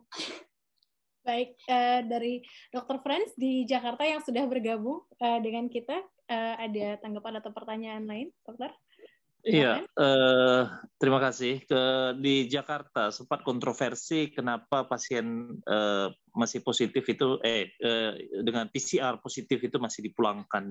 Ternyata memang itu saya tadi dengan penjelasan dokter dari sana juga sama. Kadang positif itu masih dipulangkan. Tetapi satu hal yang berbeda, penggunaan remdesivir di Indonesia itu agak lebih masif. Dan angka gagal ginjalnya untuk orang Indonesia kelihatannya nggak ada laporan kasus gitu, Dok. Jadi nggak tahu kenapa. Apakah spesifik orang Asia lebih tahan daripada orang asli lokal Eropa untuk remdesivir, kita nggak tahu. Ya, satu pertanyaan lagi, apakah Flavivavir Avigan juga digunakan, Dok? Terima kasih. Oh, yang apa ya untuk flu itu ya? Kalau di kita sih pokoknya itu doang sih. Itu yang saya amati sih kalau di Kerakan House-nya kita. Mungkin kalau di rumah sakit yang lain saya tidak tahu ya. Tapi kalau yang di kita, jadi bagian yang menentukannya kan bagian paru juga di sini, dan dari chief physician yang dari parunya dia kasih obat ini gitu sebagai apanya dia. Yang sisanya kita tidak kurang pakai sih. Cuma benar-benar ini doang, dan memang terlihat hasilnya juga. Saya juga melihat sendiri gitu bahwa pasien yang datang dengan dia butuh masih muda bahkan, dan dia butuh oksigen, kita pakai obat ini, dan setelah 3 hari dia juga langsung udah nggak perlu oksigen lagi gitu. Ya. Baik, terima kasih, Dok. Dokter sama-sama. Ada tambahan? Terima kasih Dokter Ingrid dan Dokter Franz. Silakan Dokter. Ya, kalau saya bisa tambahin soal gagal ginjal ya. Kalau di sini di Jerman itu pasiennya tua-tua ya, Pak Dokter Franz. Di sini kalau pasien saya tuh banyak yang ada yang mencapai sampai 100 lebih.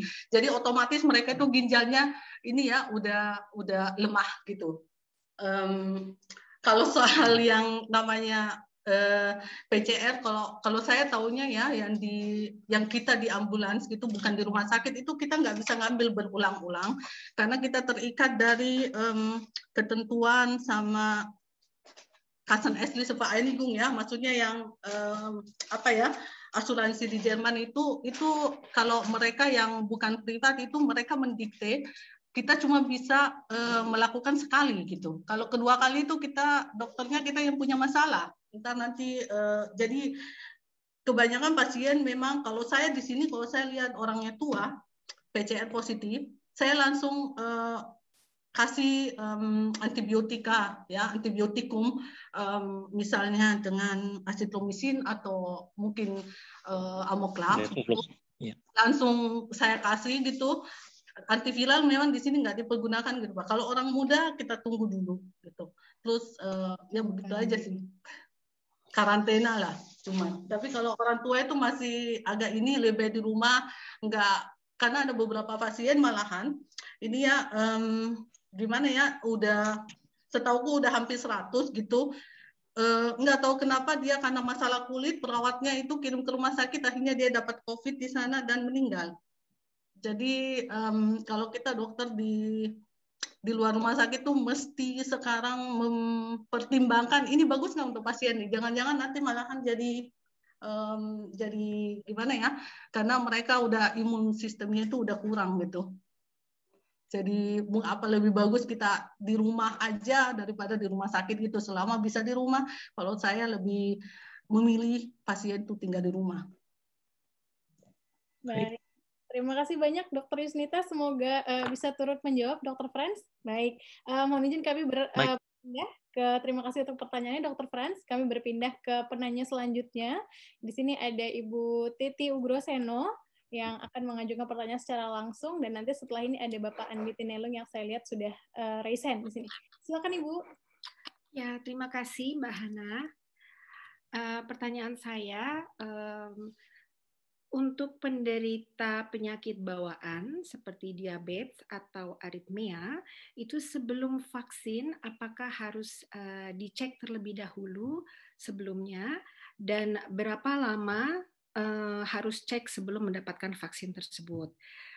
Terus yang kedua itu kita baru mendengar berita yang update dari tanah air, Bupati Serang itu sudah 2 kali vaksin tetapi tetap terkena COVID. Apakah ada kasus yang sama di Jerman? Begitu dokter, terima kasih. Terima kasih Ibu.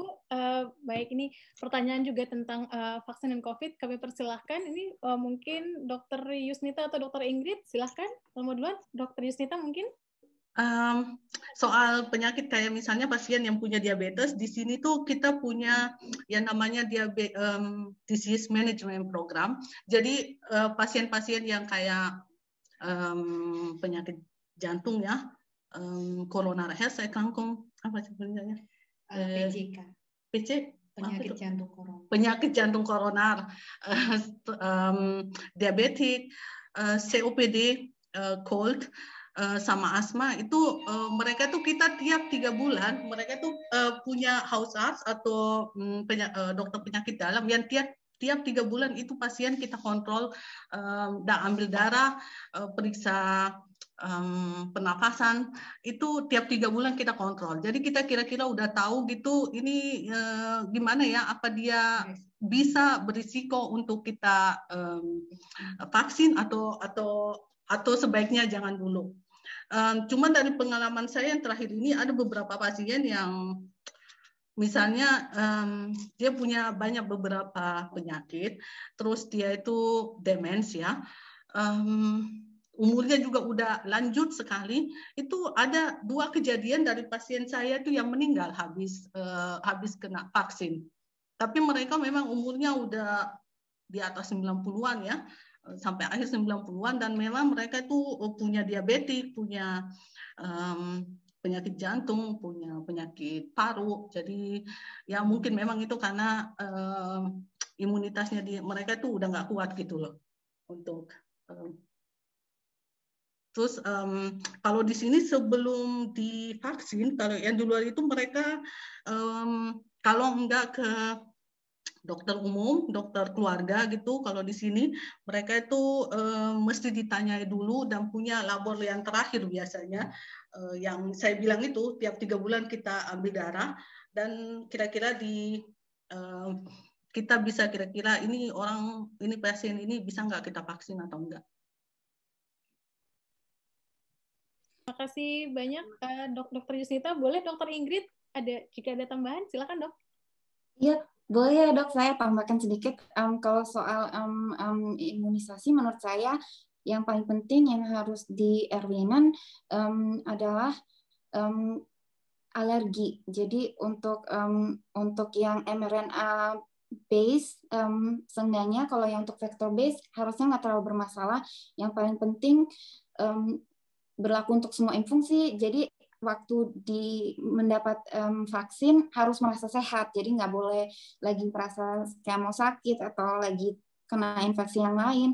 Dan yang terpenting jangan pasien yang punya masalah dengan alergi, karena sering diamati bahwa setelah mendapat vaksin yang mRNA base kayak BioNTech atau Moderna itu bisa kena anafilaksi gitu. Jadi apa ya itu ya bahasa Indonesia? Harusnya sama toh. bisa terkena shock gitu, alergi shock gitu. Itu menurut saya itu yang penting. Soal nggak tahu politisi yang udah vaksin 2 kali tapi bisa tetap kena COVID, bahwa di dalam semua vaksin tetap ada beberapa persen yang namanya non-responder. Jadi itu misalnya untuk BioNTech gitu, saya pernah tanya itu 5% katanya. Jadi ada 5% orang yang dapat vaksin tapi dia nggak membentuk antibodi walaupun dia dapat vaksin. Tapi itu kira-kira 5% dari orang, menurut saya itu lumayan gede juga sih angkanya 5%. Kalau untuk yang di Indo kan Sinovac, kalau itu saya tidak tahu berapa persen, harus dicari tahu, tapi mungkin politisi yang terkait dia termasuk grup yang non-responder terhadap vaksin ini gitu. Karena waktu saya jaga di stasiun COVID itu juga ada satu pasien kita, dia udah kena COVID gitu, tapi setelah COVID itu selesai kita 4 kali tes antibodi setiap berapa minggu, dan dia nggak ada antibodi sama sekali terhadap COVID, padahal dia kena COVID-nya benar-benar dahsyat sekali gitu dari segi kliniknya. Dan setelah itu selama dia di rumah sakit dia juga kena COVID lagi. Jadi kalau misalnya ada orang yang nggak tahu kenapa dia nggak membentuk antibodi di dalam tubuhnya, ya mau divaksin nggak divaksin, dan kalau dia misalkan kena expose terhadap COVID lagi, ya dia bisa kena lagi karena di tubuh dia nggak ada antibody against COVID. Ya, terima kasih dokter. Iya, sama-sama. Baik, terima kasih Ibu Titi, Dr. Yusnita, dan Dr. Ingrid. Selanjutnya di sini ada Pak Andi Tinelong dari Berlin yang akan menyampaikan pertanyaan secara langsung. Silakan Pak Andi. Terima kasih Mbak Hana. Saya ingin menanyakan ke para dokter yang ada di sini. Jadi sekitar di awal Februari atau pertengahan Februari, saya lupa persisnya, adik saya terkena COVID-19 dan cukup parah, sehingga harus dirawat di RSUD Pasar Minggu. Nah, setelah menjalani perawatan, adik saya ini memang sesak napas, lalu kemudian sampai akhirnya ada pembengkakan jantung ya. Kemudian yang bersangkutan diberikan juga pengencer darah dan sebagainya. Nah, beberapa hari yang lalu dia sudah pulang ke rumah, alhamdulillah. Tapi sayangnya tidak dilaksanakan fisioterapi ya, sehingga saat ini di rumah masih tetap memakai oksigen, kemudian harus mencoba perlahan-lahan memulihkan dirinya sendiri. Nah, ini saya juga kebetulan di sini tadi ada Dr. Franz. Saya ingin mendapatkan saran dari dokter yang ada di Jerman ini maupun juga Dr. Franz nanti apa yang sebaiknya harus dilakukan oleh adik saya ini, mengingat memang belum 100% pulih, karena tadi kalau saya melihat video dari Mas Johar itu dia diajari jalan walaupun pakai rollator sampai benar-benar pulih baru dia boleh pulang. Lalu saya juga ingin menanyakan saturasi itu sebetulnya yang sudah dikatakan baik, itu berapa sih tingginya, besarannya berapa? Itu aja. Terima kasih, Mbak. Terima kasih banyak Pak Andi. Ini pertanyaan untuk dokter kita lagi. Kalau berkenan, Dokter Ingrid, silakan mau memulai jawaban. Belum nanti kalau misal Dokter Yusnita ada tambahan. Silakan Dokter Ingrid. Izin masih di mute, Dokter? Masih di mute? Dokter Ingrid masih di mute?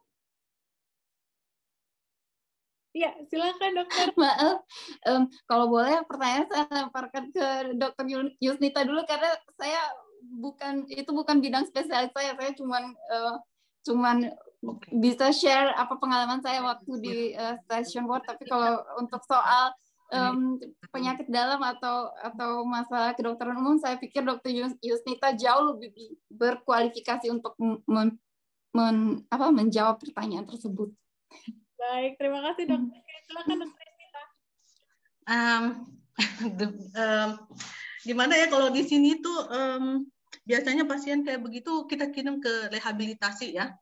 Jadi kalau misalnya itu apa ya bahasanya di sini heart insufficiency gitu, heart failure, heart insufficiency.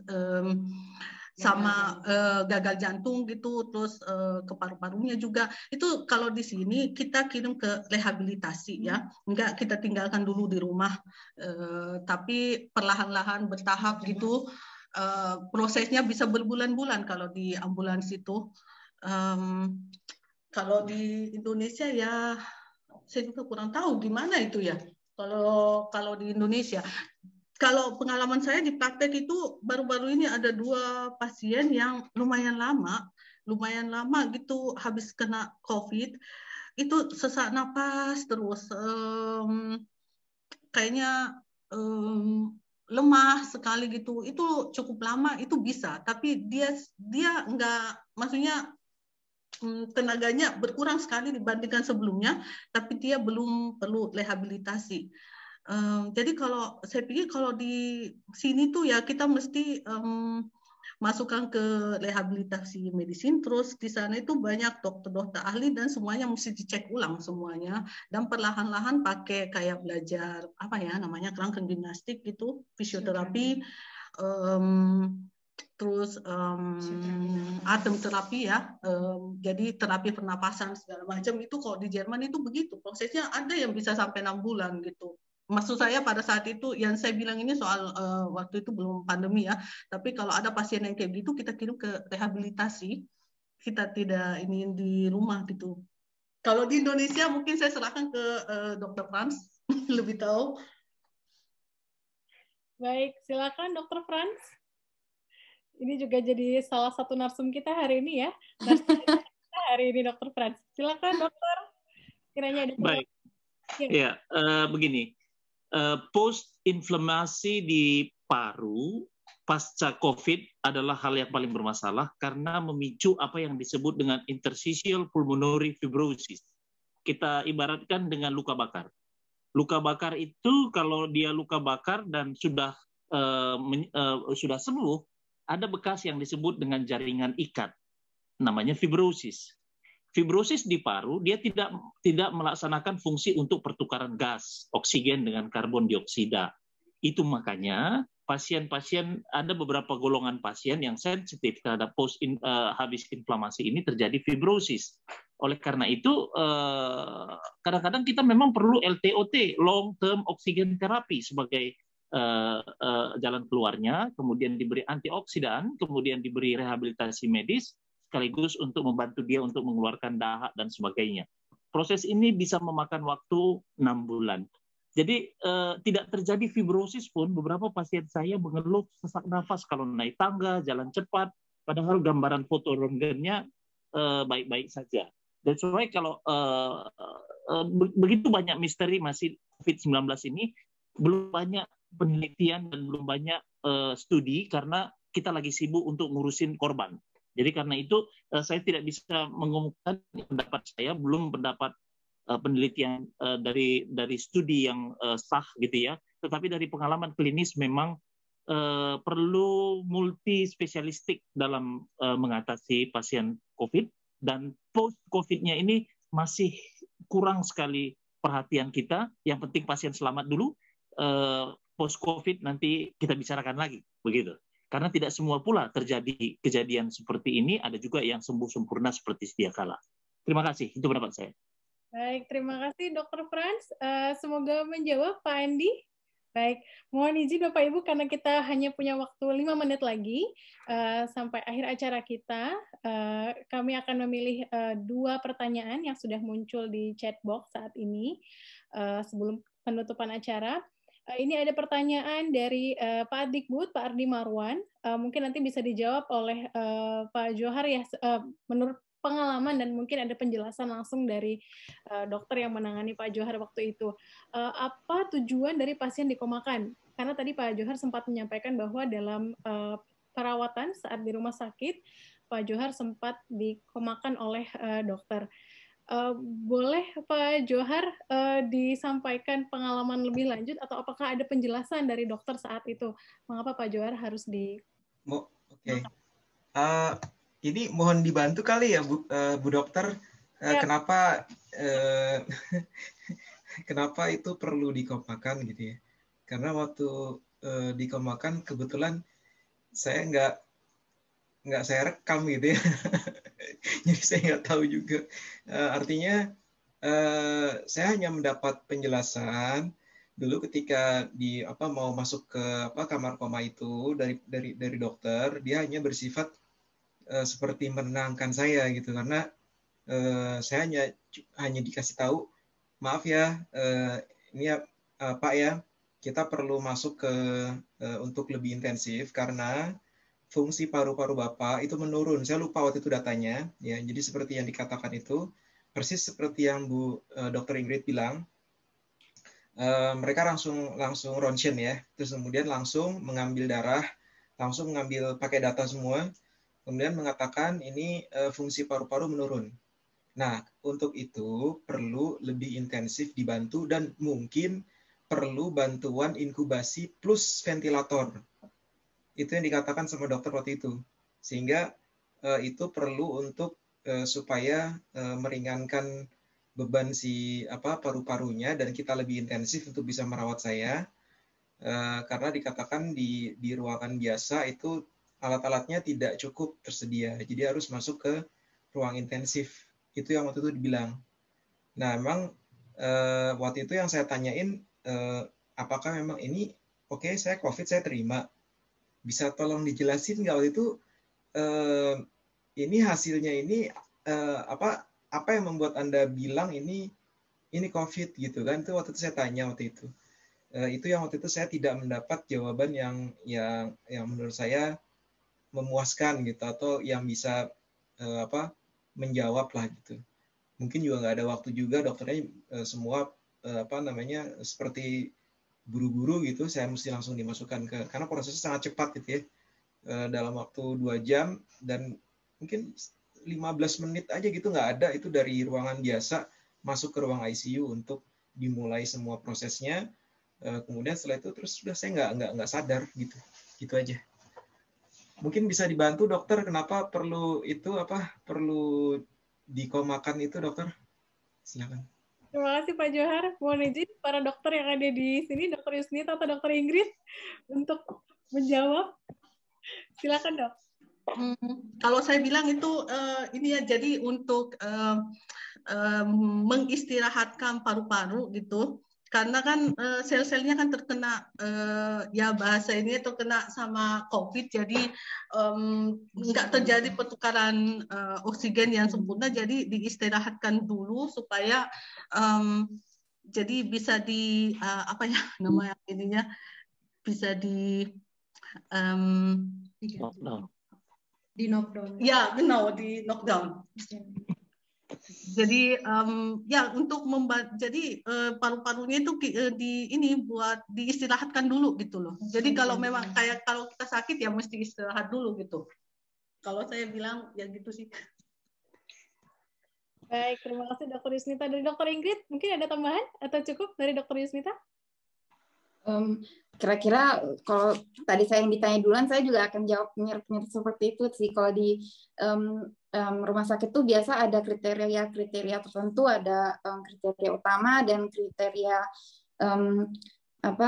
sampingan gitu. Kalau misalnya dari kriteria utama, kalau satu udah langsung harus ke intensif, kalau ke ITS, atau kalau ada 2 atau 3 dari yang sampingan, tapi pada main pointnya itu karena respiratory insufficiency. Jadi kalau misalnya kita punya sorge, punya kekhawatiran bahwa pasiennya bakal ibaratnya suffocated, kayak air stick, jadi kan nggak dapat udara yang cukup karena antara dia hiperventilasi atau ya terlalu banyak jaringan ikat di parunya dan lain sebagainya. Tapi itu semua pokoknya ada kriteria tertentu, dan di dalam peperangan melawan COVID ini yang paling membantu itu adalah yang namanya Säurebasenhaushalt atau blood gas analysis. Saya kurang tahu itu bahasa Indonesianya apa, karena saya nggak pernah kuliah dokter di Indonesia. Tapi pokoknya ada beberapa hal tertentu sih yang diperhatikan gitu, dari pH-nya, dari kadar oksigen di dalam darah, kadar kolon dioksida dalam darah. Jadi kalau misalnya kriteria itu udah kayak terpenuhi, ya pasien tuh harus ke intensif, karena berarti kalau dia nggak ke intensif bisa jadi setelah itu dia bisa meninggal gitu. Jadi itu dia ada dalam kondisi yang parah. Jadi nggak harus kalau pasien itu dia udah nggak sadar baru berarti dia terancam akan meninggal, tapi bisa jadi dalam beberapa konstelasi dia bisa seketika waktu meninggal. Makanya harus dimasukkan ke intensif gitu. Kalau menurut saya sih itu sih. Baik, terima kasih banyak Dokter Ingrid untuk informasi. Dengan senang hati. Ya, ternyata hal-hal yang harus kita perhatikan ya dok ya. Baik, ini pertanyaan terakhir sebelum kita tutup acara kita hari ini. Ini saya juga membaca beberapa pertanyaan di chat box mengenai perizinan untuk masuk ke Jerman saat ini. Dan saya mengucapkan terima kasih untuk Pak Edwin, ini dari KBRI Berlin, Koordinator Fungsi Protokol dan Konsuler, yang turut membantu menjawab pertanyaan teman-teman yang ada di sini, bagaimana ketentuan untuk berkunjung ke Jerman di masa pandemi COVID-19. Saya juga akan memberikan informasi email ke BRI sekiranya ada pertanyaan lebih lanjut mengenai masuk ke Jerman pada saat masa pandemi ataupun berkunjung ke Indonesia bagi WNI dan WNA pada masa pandemi ini seperti apa. Silakan mengirimkan email info@kbri-berlin.org untuk pertanyaan-pertanyaan terkait akses masuk ke Jerman dan Indonesia di masa pandemi. Baik, untuk pertanyaan terakhir ini ada dari Yasya Azahra menyampaikan mengenai kapan kira-kira distribusi vaksin bisa diterima. Nah, ini mungkin seperti pertanyaan paling tepat untuk pemerintah Jerman ya, tapi saya mohon info sekiranya mungkin Dr. Yusnita atau Dr. Ingrid punya informasi sebagai tenaga kesehatan yang mungkin selalu berhubungan dengan pemerintah Jerman. Silakan Dr. Yusnita. Yang seperti saya tadi bilang, surat dari Ikatan Dokter sama dari instansi di sini itu paling cepat itu sekitar pertengahan April mungkin bisa di dokter praktek kita vaksin. Sekarang ini mereka lagi lagi ngatur bagaimana gitu prosesnya supaya bisa di dokter praktek divaksin, karena ternyata itu yang insentrum itu lumayan susah gitu loh, karena itu juga kan butuh dokter dan waktunya susah, dan memang itu kalau masalah vaksin di Jerman itu udah memang sebagian besar itu sama Hausarzt sama sama dokter-dokter praktek gitu. Jadi mungkin sekitar April atau Mei sekarang ada pilot proyek itu 100 praksis gitu mungkin akan dipilih untuk yang pertama. Kalau misalnya di Berlin gitu udah mulai bisa vaksin di praktek, insya Allah saya akan sampaikan ke KBRI. Baik, terima kasih banyak Dr. Yusnita. Itu juga informasi yang sangat kita tunggu-tunggu ya dok, kapan vaksin mulai bisa didistribusikan ke seluruh masyarakat yang ada di Jerman. Baik, Dr. Ingrid, mungkin ada tambahan terkait distribusi vaksin? Maaf, tadi saya kira pertanyaannya itu tentang kalau WNI mau masuk ke Indonesia, mau masuk dari Indonesia ke Jerman, atau saya salah mengerti ya pertanyaannya? Baik dok, untuk masuk ke Indonesia itu saya sudah memberikan email KBRI di chatbox. Nanti Bapak Ibu yang ingin bertanya lebih lanjut, karena sebetulnya ini sepertinya pertanyaan yang ditujukan kepada KBRI Berlin, cuma karena hari ini narasumber kita udah pergi dari KBRI Berlin, betul, jadi saya menawarkan untuk menyampaikan pertanyaan via email ke email KBRI. Cuma tadi dok, ada pertanyaan dari salah satu peserta mengenai kapan distribusi vaksin bisa dilaksanakan ke hampir masyarakat. Sepengetahuan saya, kalau misalnya dari AstraZeneca, itu harusnya bisa lebih cepat, karena kan AstraZeneca itu diperbolehkan untuk usia 18 sampai 65 tahun, seperti yang Dr. Goldman sudah bilang.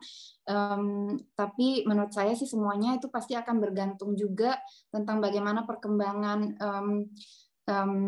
angka dari COVID ini lagi setelah mutasi ini, dan setelah sekarang akhirnya akan akan dibuka lagi toko-toko dan lain sebagainya. Menurut saya pasti itu ada hubungannya juga sih gitu. Tapi untuk tahu pastinya kayaknya kita memang harus bergantung sama pemerintah sih. Cuman ada satu hal lagi yang saya mau bilang soal AstraZeneca. Jadi waktu itu pernah berkisar isu-isu bahwa AstraZeneca itu nggak efektif, lebih efektif BioNTech, tapi sebenarnya itu nggak benar. Maksudnya kenapa itu cuma disarankan untuk yang usia 18 sampai 65 itu karena di medical study-nya, waktu mereka di clinical study-nya itu mereka kebanyakan tesnya orangnya dari sekitar umur segitu, tapi nggak berarti sebenarnya bahwa itu tuh nggak efektif untuk yang di atas 65, usia 65. Dan yang tadi saya lupa bilang juga di AstraZeneca, menurut studi yang terbaru bahwa lebih efektif katanya kalau antara shot yang pertama, suntikan pertama sampai suntikan kedua itu jangan 4 minggu tapi 12 minggu jarak waktunya, karena biasanya kalau AstraZeneca waktu suntikan yang pertama itu bisa lebih banyak reaksi vaksinnya gitu. Tadi saya lupa bilang. Ya, itu saja. Jadi memang banyak faktor ya yang saling tunggu ya dok ya sebetulnya, faktor incident rate, kemudian ada juga faktor tingkat penyebarannya yang berarti kita betul tunggu kebijakan pemerintah Jerman ya mengenai distribusi. Terima kasih banyak dok. Baik Bapak Ibu, kita sudah sampai di penghujung acara. Saya ingin mengucapkan terima kasih banyak kepada panitia dan para narasumber yang luar biasa hari ini. Ada Dr. Yusnita, ada Dr. Johar, ada Dr. Ingrid, dan Mbak Devi yang sudah berkenan meluangkan waktu dan berbagi informasi ke kita semua hari ini. Namun sebelum kita tutup, saya mohon perkenan Bapak Ibu untuk menyalakan kamera, menyalakan video, untuk melakukan foto bersama sebelum kita mengakhiri ngobrol santai pada sore ini. Baik, di sini kita lihat. Baik, silakan Bapak Ibu untuk menyalakan video. Ini saya sangat senang sekali karena peserta kita tidak hanya dari Jerman, tapi juga dari Indonesia yang ini sudah mungkin jam 11 malam ya. Terima kasih banyak untuk Bapak Ibu yang hadir dari Indonesia mengikuti acara kita pada sore hari ini waktu Jerman. Baik, oke. Ini saya mohon bantuan panitia untuk melakukan foto virtual bersama dari acara kali ini.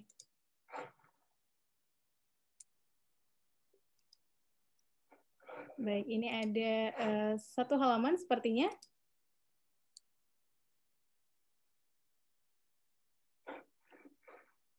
Oke, baik. Oke, kita lihat sudah semua untuk menyalakan video. Baik. Ya, oke. Masih ada? Baik, ini ada satu halaman. Kita akan melakukan foto bersama dengan aba-aba 3, 2, 1. Baik. 3, 2, 1.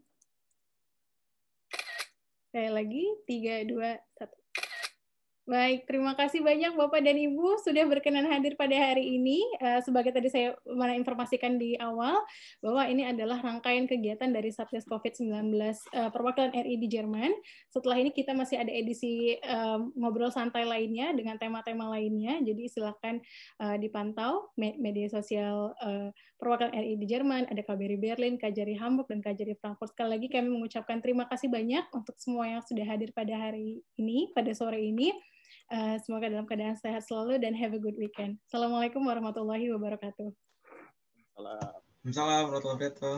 Terima kasih semuanya. Pamit dulu. Mbak Ingrid. Iya Pak. Pak Devi. Semua. Terima kasih. Mas Hati. Terima kasih. Sehat selalu semuanya. Ya, jangan lupa vaksin begitu bisa. Ya. Terima kasih dok. Terima kasih Mbak Devi, Pak Johan. Iya.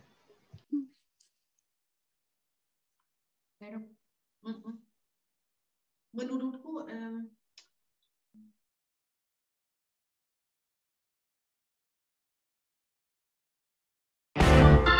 Hello guys, please get the recent updates from the Indonesian Embassy in Berlin, Germany through our social media channels, YouTube, Facebook, Instagram, and Twitter. Don't forget to like, subscribe, and comment. See you!